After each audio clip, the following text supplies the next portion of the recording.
बिस्मिल्लाहिर्रहमानिर्रहीम। Class I am your physics teacher. EMT के course का थर्ड चैप्टर डिस्कस कर रहे थे जिसका नाम है गाज़ीज़ लॉ। आज हमने क्या पढ़ना है? State Gauss's law and apply it to calculate electric field at a point due to spherical volume charge distribution. इससे पिछले लेक्चर में हम डिस्कस कर चुके थे कि गाज़ीज़ लॉ क्या होता है और गाज़ीज़ लॉ को यूज़ करके हमने इलेक्ट्रिक फील्ड फाइंड करनी है किसी भी पॉइंट से, और जो चार्जेस की डिस्ट्रीब्यूशन है वो किस तरह की है? Spherical volume charge distribution.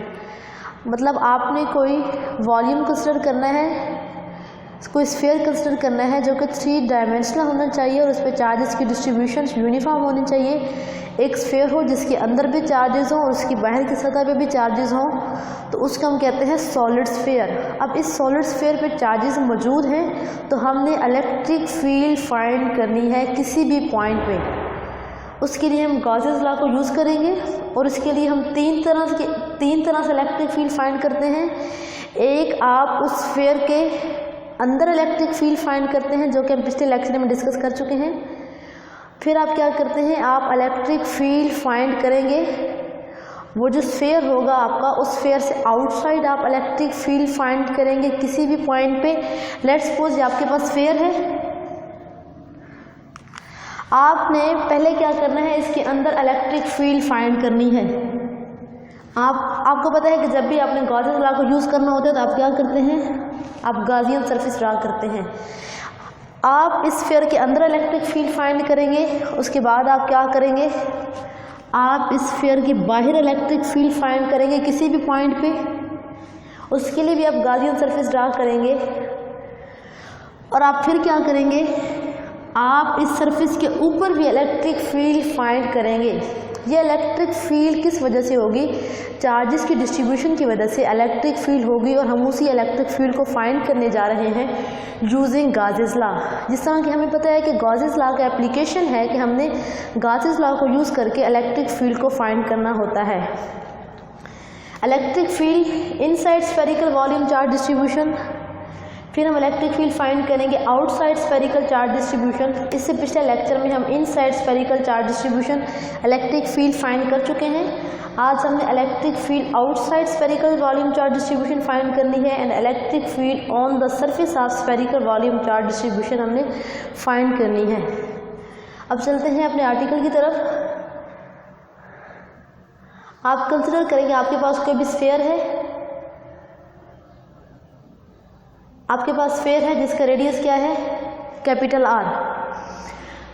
आपने क्या करना है? Electric field outside spherical charge distribution, इसके बाहर आपने क्या करना है? किसी भी पॉइंट पे आपने इलेक्ट्रिक फील्ड फाइंड करनी है।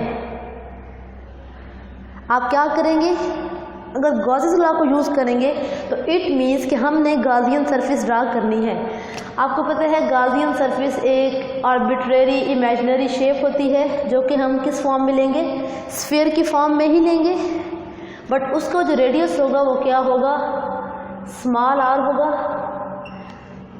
ये आपके पास कोई भी स्फीयर था, इस पे चार्ज था और आप इसके बाहर किसी पॉइंट पी पे इलेक्ट्रिक फील्ड फाइंड करना चाहते हैं, तो आपने गाज़ियन सरफेस इस तरह से ड्रा करनी है कि आपकी गाज़ियन सरफेस इस पॉइंट पी से भी पास हो। आपका पॉइंट पी इस गाज़ियन सरफेस के ऊपर लाई करना चाहिए। इसके बाद आप क्या करेंगे? आपने गाज़ियन सरफेस को ड्रा कर लिया। अब आपने क्या करना है? इस पॉइंट पी पे इलेक्ट्रिक फील्ड फाइंड करनी है। सबसे पहले आप क्या करेंगे? वॉल्यूम चार्ज डिस्ट्रीब्यूशन का कॉन्सेप्ट यूज करेंगे। स्टेप 1 में आप वॉल्यूम चार्ज डिस्ट्रीब्यूशन का कॉन्सेप्ट यूज करेंगे। अगर आप स्फीयर का छोटा सा वॉल्यूम लेंगे, उस पर जो चार्ज होगा वो dq होगा। आप उसको इंटीग्रेट करें तो आपके पास, आपको पता है कि इंटीग्रेशन किसकी होगी? dv की। जब हम dv की इंटीग्रेशन करते हैं तो क्या आता है? 4/3 पाई r3। आप इसकी वैल्यू पुट कर देंगे तो आपके पास ये चार्ज आ जाएगा। ये कौन सा चार्ज है बच्चों? Net charge enclose in sphere. इस पूरे के पूरे स्फीयर पे, ये स्फीयर अंदर वाला, इस पूरे के पूरे स्फीयर पे जितना चार्ज बनता है उसको हम क्या कहते हैं? Q। वो क्या आता है? रो इंटू 4/3 पाई r3। अब r मैंने कौन सा लगाया है? कैपिटल R लगाया है। ये कैपिटल R जो है वो चार्ज स्फीयर का रेडियस है। आपने ये जो आउटसाइड ड्रा की हुई है ये हमारे पास गॉसियन सरफेस है जिसका रेडियस क्या है, स्मॉल आर। आपने वॉल्यूम चार्ज डिस्ट्रीब्यूशन का कॉन्सेप्ट देख लिया, उसको यूज़ करेंगे। आपने गॉसियन सरफेस ड्रा कर ली, 2 स्टेप हो गए। और थर्ड स्टेप आपको पता है आप क्या करते हैं, flux by definition.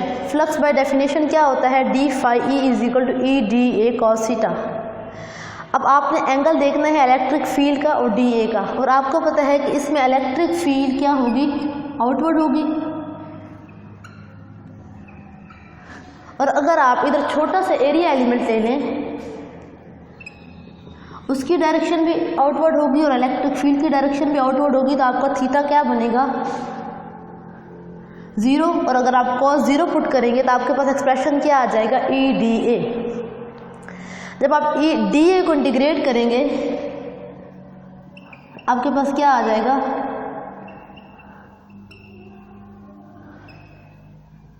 Four pi are square.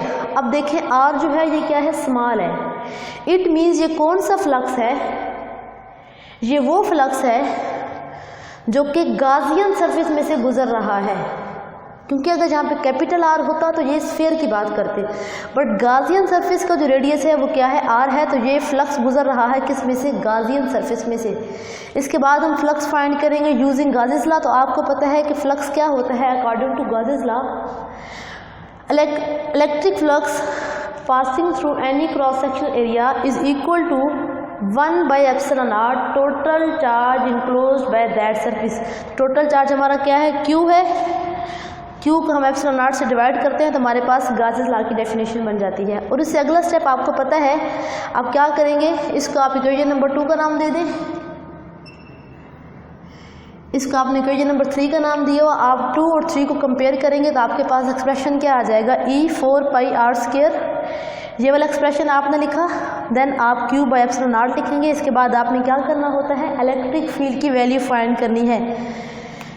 Electric field के साथ जो टर्म मल्टीप्लाई हो रही है आप उसको जाके डिवाइड करना है, आपके पास क्या आ जाएगा, E is equal to Q/4 पाई/ε0 आर स्क्वायर।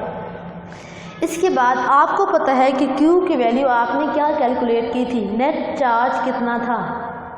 नेट चार्ज की वैल्यू क्या है, 4/3 पाई आर क्यूब, साथ में क्या है रो। आप पुट करें rho into 4/3 pi are cube. अब ये मैंने आर कौन सा लिया है, स्फेयर वाला, क्योंकि स्फेयर का जो रेडियस है वो हमारे पास क्या है, कैपिटल आर है। और गॉसियन सरफेस का जो रेडियस है वो हमारे पास क्या है, स्मॉल आर। अब आपने क्या करना है, जो टर्म्स कैंसिल होती हैं आप उनको कैंसिल कर दें। 4 जो है 4 के साथ कैंसिल हो जाएगा। आप जो टर्म्स कैंसिल होती हैं उनको कैंसिल कर दें, आपके पास एक्सप्रेशन क्या बन जाएगा, आर क्यूब। पाई पाई के साथ कैंसिल हो जाएगा, rho into rho divided by 3/ε0 r square. ये आपके पास इलेक्ट्रिक फील्ड की वैल्यू आ गई। अब ये कौन सी इलेक्ट्रिक फील्ड है, electric field outside spherical charge distribution. मतलब अगर इस स्फीयर पे चार्ज था और आप किसी भी पॉइंट P पे इलेक्ट्रिक फील्ड को देखना चाहते हैं तो उसकी वैल्यू क्या आती है, r cube rho by 3/ε0 r square. आपने पिछले वाले लेक्चर में क्या सीखा कि हमने inside spherical volume charge distribution, हमने इलेक्ट्रिक फील्ड फाइंड करनी है। फिर हमने आउटसाइड फाइंड किया उस स्फीयर के, क्या आ गई value, r cube rho by 3/ε0 r square. अब हम क्या करेंगे, अब हम इलेक्ट्रिक फील्ड फाइंड करेंगे on the surface of spherical volume charge distribution. ये जो अगर आपके पास ये स्फीयर है तो इस स्फीयर के सरफेस के ऊपर जो है क्या इलेक्ट्रिक फील्ड की वैल्यू आती है, हमने अब उस इलेक्ट्रिक फील्ड की वैल्यू को फाइंड करना है। तो उसके लिए आप पहले एक्सप्रेशन यूज़ करेंगे इलेक्ट्रिक फील्ड वाला जो कि इनसाइड के लिए था। इसके लिए आपके पास जो एक्सप्रेशन आया था आप वो लिखेंगे, क्या आता है, इससे पिछले लेक्चर में हम पढ़ चुके हैं, QR/4 पाई/ε0 आर क्यूब। ये हमारे पास इलेक्ट्रिक फील्ड की वैल्यू है इनसाइड द स्फीयर। अब आपने क्या करना है, आपने स्मॉल आर को कैपिटल आर से रिप्लेस कर देना है। अगर आप स्मॉल आर को कैपिटल आर से रिप्लेस कर दें तो इस आर की जगह पे आपने कैपिटल आर पुट कर दिया, 4 पाई/ε0 आर क्यूब। अब आपका एक आर जो है इससे कैंसिल हो जाएगा, आपके पास एक्सप्रेशन क्या आ जाएगा, Q/4 पाई/ε0 इंटू आर स्क्वायर। और आपको पता है कि के की वैल्यू क्या होती है 1/4 पाई एप्सिलॉन नॉट। आप 1/4 पाई एप्सिलॉन नॉट की जगह पे क्या पुट करेंगे के। आप के पुट करेंगे तो आपके पास एक्सप्रेशन क्या आ जाएगा KQ/r²। ये हमने क्या किया है, हमने इलेक्ट्रिक फील्ड फाइंड की है at the surface of sphere. अगर हम स्फीयर लें उसकी सरफेस के ऊपर हम इलेक्ट्रिक फील्ड फाइंड करना चाहते हैं तो आप इन साइड वाला एक्सप्रेशन लेंगे और इन साइड वाला एक्सप्रेशन लेने के बाद आप स्मॉल आर को कैपिटल आर से रिप्लेस कर देंगे तो आपके पास एक्सप्रेशन क्या आ जाएगा, इलेक्ट्रिक फील्ड का for electric field at surface of sphere. आपका एक्सप्रेशन क्या आ रहा है KQ/r²। आपने क्या किया है, ये आर जो था इसको रिप्लेस कर दिया इस आर से, मतलब कि आपने गॉसियन सरफेस जो है उसका रेडियस जो है वो इस स्फीयर के इक्वल ले लेना है। तो आप आर को स्मॉल आर को कैपिटल आर से रिप्लेस करेंगे इस एक्सप्रेशन में, उसको सिंप्लीफाई करेंगे और 1/4 पाई एप्सिलॉन नॉट की जगह पे के की वैल्यू पुट करेंगे तो आपके पास इलेक्ट्रिक फील्ड का एक्सप्रेशन आ जाएगा at the surface of the sphere. इस तरह से हम स्टेप्स को फॉलो करेंगे कि हम पहले वॉल्यूम चार्ज डिस्ट्रीब्यूशन को कॉन्सेप्ट यूज़ करेंगे, फिर हम फ्लक्स बाय डेफिनेशन, देन हम फ्लक्स बाय गॉसेस लॉ, उन दोनों को कंपेयर करेंगे। उन दोनों को कंपेयर करने के बाद ई की वैल्यू फाइंड कर लेंगे तो हमारे पास क्या आ जाएगी, इलेक्ट्रिक फील्ड की वैल्यू आ जाएगी।